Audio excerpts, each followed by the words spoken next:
বাংলাদেশ সীমান্তের এপারের খবর, পেট্রাপোলের খবর দিয়ে শুরু করা যাক। পেট্রাপোলে স্থলবন্দর, সেখান থেকে পণ্য পরিবহন হচ্ছে কি, মানুষ যাওয়া আসা করছেন? এখান থেকে রয়েছেন আমার প্রতিনিধি ইরন, বলতে পারবেন ভালো ইরন।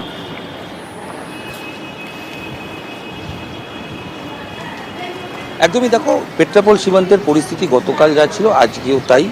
যাত্রী পরিষেবা চালু রয়েছে, তবে সংখ্যাটা অনেকটাই কম। পণ্য পরিবহন করার যে ব্যবস্থা সেটা বন্ধ রয়েছে, আমদানি রপ্তানি বন্ধ। যে খবর পাওয়া যাচ্ছে ইতিমধ্যেই পেট্রাপোল সীমান্তে প্রায় 600 ট্রাক আটকে রয়েছে বা লরি আটকে রয়েছে ট্রাক, এবং বাংলাদেশের তরফ থেকে ওখানে প্রায় 700 ট্রাক তারা আটকে রয়েছে।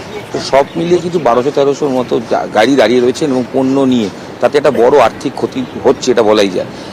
যারা যাতায়াত করছেন, এবং এই হচ্ছে রাস্তা, সোজা হচ্ছে বর্ডার। আমরা এখান থেকেই যারা যাতায়াত করছেন, এখান থেকে বাংলাদেশ থেকে প্রচুর মানুষ আসছেন ঠিকই, কিন্তু ভারত থেকে যাওয়ার সংখ্যাটা অনেকটাই কম। একমাত্র যারা এখানে চিকিৎসার জন্য এসেছিলেন তারাই মূলত ফিরে যাচ্ছেন, এবং আরেক সকাল থেকে আমরা দেখেছি যাদের কাছে শুধু ভারতের ভিসা রয়েছে, বাংলাদেশের পাসপোর্ট রয়েছে, বাংলাদেশের কোনো পাসপোর্ট নেই, তাদেরকে কিন্তু ফেরত পাঠিয়ে দেওয়া হয়েছে। তাদেরকে কিন্তু কোনোভাবেই যেতে দেওয়া হয়নি, কারণ ট্যুরিস্ট ভিসায় নতুন করে বাংলাদেশে যেতে দেওয়া হচ্ছে না। বিএসএফ এর তরফ থেকেই সেরকমটাই জানানো হয়েছে। একটা বিষয় জানতে চাইবো, যখন পারাপার যথেষ্ট কম হচ্ছে, ওপার থেকে এপারে আসছেন কিছু মানুষ এবং এপার থেকে ওপারে যাওয়ার সংখ্যাটা খুবই কম, সেরকম ক্ষেত্রে এই যে পেট্রাপোল এবং ওপাশে বেনাপোলের দিকটা হয়তো আমাদের পক্ষে দেখা সম্ভব নয়, কিন্তু পেট্রাপোলের দুদিকে এই যে এত দোকান, সেই দোকানগুলোও তাহলে বন্ধ, তার কারণ তাদের তো বিক্রি বাটা হবে না।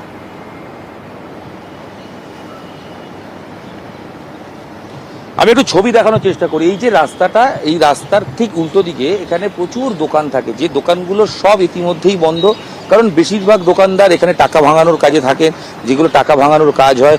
এবং অনেকেই আছেন যারা গাড়ি চলাচল করেন, এখান থেকে সরাসরি অন্তত বনগাঁ স্টেশন, নাহলে ঠাকুরনগর এই অবধি নিয়ে যান, অনেকে কলকাতাও যান। সেই যারা গাড়ি চালান তাদের অবস্থা খুব একটা ভালো নয়, কারণ তাদের ব্যবসা হচ্ছে না। আমরা একটা যদি দোকানে যাই, এই দোকানে টাকা ভাঙানোর কাজ চলে, এবং সেই অঞ্চলে তারা যেখানে রয়েছে, দাদা আপনি কি দোকানে আছেন তো? হ্যাঁ, আরে দাদা, লোক কতটা কম আসছে? অনেক কম আসছে লোক এখন। স্টারবাক্সে যান না, আপনি ওদিকে যান। একদমই সিকিউরিটি রিজনের কথা বলা হচ্ছে, এবং সেই জায়গা থেকে দাঁড়িয়ে যারা রয়েছেন এই জায়গায়, এইখানে ঠিক একদম অন্যরকম একটা ছবি আমরা এবার দর্শককে একবার দেখাতে চাইবো। পেট্রাপোল সীমান্ত দিয়ে প্রচুর মানুষ যাওয়া আসা করেন।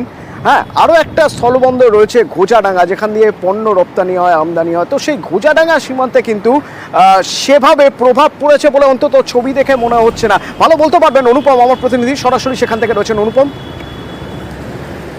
হ্যাঁ দেখো অতনুদা, এই যে বেঙ্গলের যে ঘোচাডাঙ্গা যে সীমান্ত, বাংলাদেশের ঘোচাডাঙ্গা সীমান্তে, সেই সীমান্তে কালকে কিছুটা প্রভাব পড়লেও আজকে সকাল থেকে কিন্তু একদম স্বাভাবিক বাংলাদেশের যে অশান্তির জেরে সীমান্তবর্তী বা এই যে স্থলবন্দর ঘোচাডাঙ্গা সীমান্তে যে প্রভাব পড়েছিল, তার কিন্তু কোনো রকম বা কোনো রকম বৃষ্টি কিন্তু আজকে চোখে পড়ছে না। তার কারণ সকাল থেকেই কিন্তু যারা পাসপোর্টে যাওয়া আসা করে তারা কিন্তু স্বাভাবিকভাবেই কিন্তু যাওয়া আসা করছে বাংলাদেশে বা বাংলাদেশের মানুষ কিন্তু পাসপোর্টে ভারতে আসছে, এবং যে আমদানি রপ্তানি যেসব গাড়ি, সেসব গাড়ি কিন্তু সব কিন্তু লাইন দিয়ে কিন্তু সকাল থেকে যাওয়া শুরু করেছে। আমদানি রপ্তানি গাড়ি ব্যবসা কিন্তু সঠিকভাবে হচ্ছে, এবং যারা বাংলাদেশ থেকে আসছে তাদের কাছেও কিন্তু আমরা জিজ্ঞাসা করেছিলাম, তারা কিন্তু একদম পরিষ্কার জানিয়েছে যে অশান্ত পরিবেশ বাংলাদেশে ছিল, তার থেকে অনেকটাই শান্ত পরিবেশ এই মুহূর্তে, এবং আতঙ্ক অনেকটাই কমেছে। যে কারণে কিন্তু বাংলাদেশে এই মুহূর্তে কিন্তু আতঙ্কের যে পরিবেশ এতদিন ছিল সেটা খানিকটা হলেও কমেছে, এবং শান্তির একটা বাতাবরণ তৈরি হয়েছে বাংলাদেশে। এবং যে কারণে তাদের সঙ্গে এই যে যেসব ট্রাক এটা ঘোচাডাঙ্গা বন্দরে দাঁড়িয়ে ছিল, সেসব ট্রাকের ড্রাইভার, চালকরা, এইসব মানুষদের সঙ্গে কথা বলার পর তারাও কিন্তু মনে একটা জোর পেয়েছে, সাহস পেয়েছে, এবং তারপরে কিন্তু তারা একে একে সারি দিয়ে কিন্তু সব বাঙালি যাচ্ছে। ধন্যবাদ।